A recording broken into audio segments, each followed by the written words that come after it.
আপনাদের স্বাগতম। আর আজকে মানে আমার ভিডিওটা করার ইচ্ছা ছিল না, তারপর একটা ইনফরমেশনের জন্য করলাম যে আমি হঠাৎ করে এসে দেখি আমার পাখিটা খুব অসুস্থ। কি হয়েছে বুঝতেছি না। তারপরও আমি একটু ও দেখতেছি ডানা মানা ছাড়িয়ে দিছে। আর সম্ভবত আমি যেটা ভাবতেছি যদি সেটা হয় তাহলে আমি আপনাদের পরে দেখাচ্ছি যে এর করণীয় কি। আসলে না, আমি যেটা ভাবছিলাম সেটা না।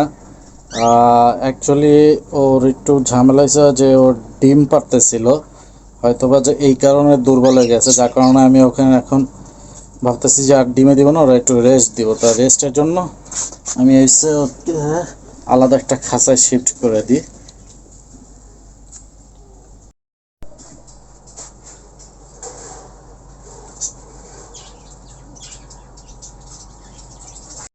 খাঁচায় দিয়ে দিছি, এখন দেখি আহ, কতটুকু ইমপ্রুভ হয়, একটু টেক কেয়ার করতে হবে।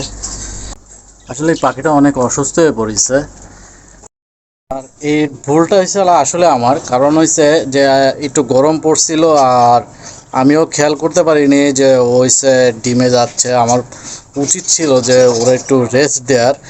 আর যদি ওরা রেস্ট দিতাম তাহলে আজকে হয়তো বা এরকম অসুস্থ হইতো না।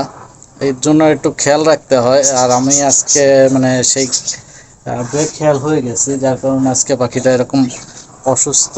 আর আল্লাহর রহমতে ঠিক হয়ে যাবে।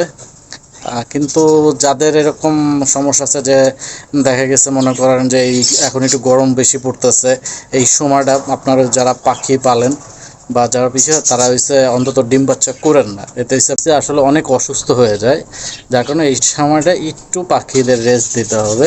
অনেক সময় যে পাখি দেখা গেছে ডিম পাড়তে পারতে মানে ডিম পাড়ার সময় তখন হচ্ছে ওদের ডিমটা হচ্ছে আপনার আটকে থাকে, মানে ডিমটার বেরোতে চায় না, যেটা পরবর্তীতে ওই কারণে দেখা গেছে পাখি খুব অসুস্থ হয়ে যায়। যার কারণে হয়েছে ওই ডিমটা আপনি এসে মানে নিজের হাতে ধরে আস্তে আস্তে করে বের করে দিলে ওটা হচ্ছে আপনার পাখিটা বেঁচে যায়। না হলে দেখা গেছে অনেক সময় ডিমটা ভিতরেই ফাইটে যায়।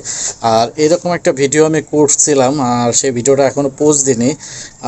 দেখি আমি নেক্সট টাইম ভিডিওটা আমি অবশ্যই শেয়ার করব যে আসলে কি হয়, আর ওই সময় পরবর্তীতে পাখিটা কেমন সুস্থ হয়ে গেছিল সেটাও জানাবো। আর আজকে যাক একটু ভয় পেয়ে গেছিলাম, এখন দেখি যে না, আলহামদুলিল্লাহ ভালো আছে। এখন ওর একটু রেস্ট দরকার, রেস্ট হইলে আল্লাহর রহমতে সুস্থ হবে। সো আল্লাহ হাফেজ।